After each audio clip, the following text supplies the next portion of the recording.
92 मुलांची फसवणूक केली शासनाने म्हणून. फसवणूक कशी? हे बघा, फसवणुकीचा प्रश्न उद्भवत नाही.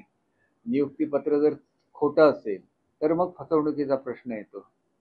विजा हा शेवटी मिळायला लागतो. विजा मिळवण्यासाठी परीक्षा पास व्हायला लागणार, हे मुलांना माहिती नव्हतं का? सगळ्यांना माहिती होतं. सगळी मुलं परीक्षेला बसलेली आहेत, पास होऊ शकले नाहीत. ही दुर्दैवाची बाब आहे. पास पुढच्या सेकंड अटेम्प्टला ते पास होऊ शकतात, झाल्यानंतर ते जाणार आहेत. प्रश्न असा असतो की पास करणं न करणं हे आमच्या हातामध्ये नाही. तो परीक्षेचा रिझल्ट आहे. तो परीक्षेचा रिझल्ट या खेपेला थोडा कठीण लागला, पुढच्या खेपेला ती मुलं पास होऊ शकतील. तरी पण त्यांच्या काही डिफिकल्टीज असतील.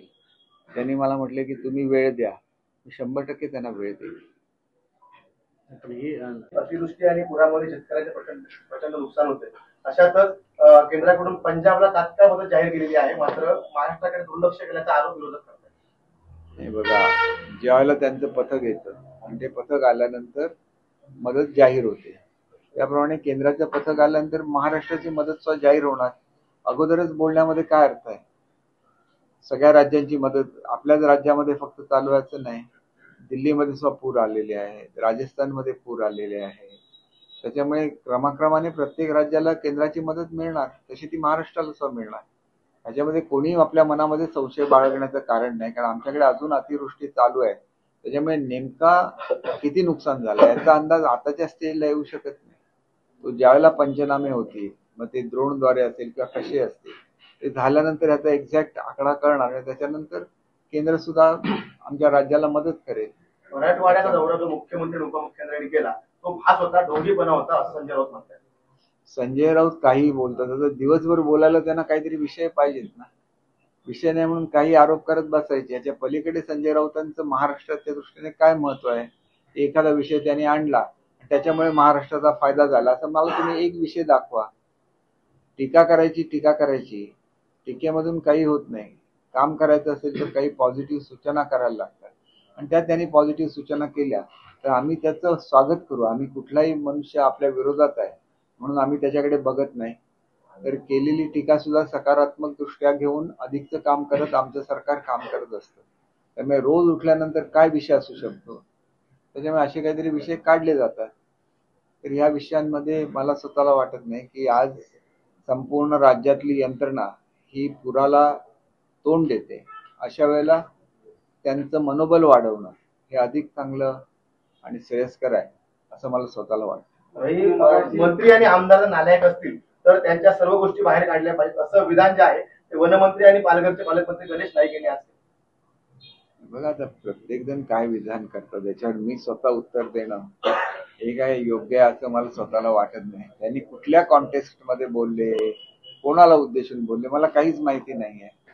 माहिती असतं तर मी त्याचं उत्तर दिलं असतं, कारण माझे स्वतः वनमंत्र्यांचे अतिशय चांगले संबंध आहेत.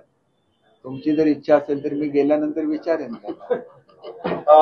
हिंदू समाजाने दांडिया खेळणं म्हणजे तो आपला हांडगेपणा आहे, असं जे विधान आहे ते संभाजी भिडे यांनी एका कार्यक्रमामध्ये केलं.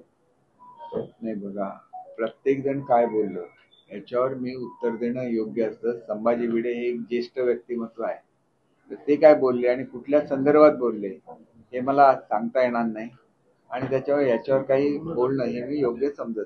सर्व शेतकऱ्यांच्या डोक्यावरची कर्जमाफी करावी असं जयंत पाटील म्हणतात. कर्जमाफी ही एक प्रक्रिया आहे आणि महाराष्ट्रामध्ये पूर्वी सुद्धा ती झालेली आहे. सध्याच्या परिस्थितीमध्ये पिकाचं जे नुकसान झालं त्याची नुकसान भरपाई शेतकऱ्यांना मिळणं आवश्यक आहे, आणि ती 100% आमचं शासन शेतकऱ्यांना मिळवून देणार. राज्यातले विषय झाले, सिंधुदुर्ग केलेली आहे. अंमली पदार्थ हे सगळ्यात वाईट असतात, त्याच्यामुळे एक पिढी बर्बाद होते. तर ह्याच्यावर कारवाई करावी अशी तर मागणी केली, आणि मी स्वतः एसपींशी सुद्धा बोललेलो आहे. त्यानंतर मी स्थानिक PI शी बोललेलो आहे, आणि पहिली प्रायोरिटी ही अंमली पदार्थांच्या कशा प्रकारे येणार नाहीत याच्यासाठी आपल्याला कारवाई करायला लागेल. आणि ती कारवाई झाली तर आपली पुढची पिढी ही व्यसनाधीन होणार नाही, हे निश्चित आहे.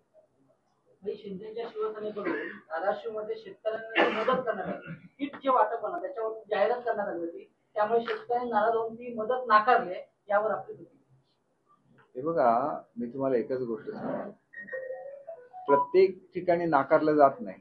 एखादा दुसऱ्या पक्षाचा सुद्धा मनुष्य असतो ना, तो दाखवण्यासाठी म्हणून नाकारून ते टीव्हीवर बातमी देऊ शकतो. म्हणजे मदत देणं चुकीचं आहे का? तर मदत देणं चुकीचं नाही. मदत झाली पाहिजे.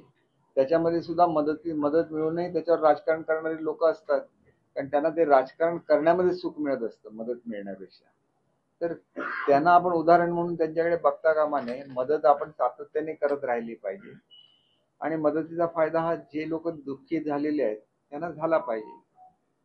हेच सगळ्यात योग्य आणि त्याला सोल्युशन आहे असं मला स्वतःला वाटतं. तुम्ही मदतीचे किती ट्रक गेले ते बघा. तुम्ही ते टीव्हीवर बघितलेलं असेल. म्हणजे काही 100च्या संख्येमध्ये ते ट्रक्स होते, म्हणजे ते टेम्पो ट्रॅव्हलर वेगवेगळ्या भागामध्ये गेले.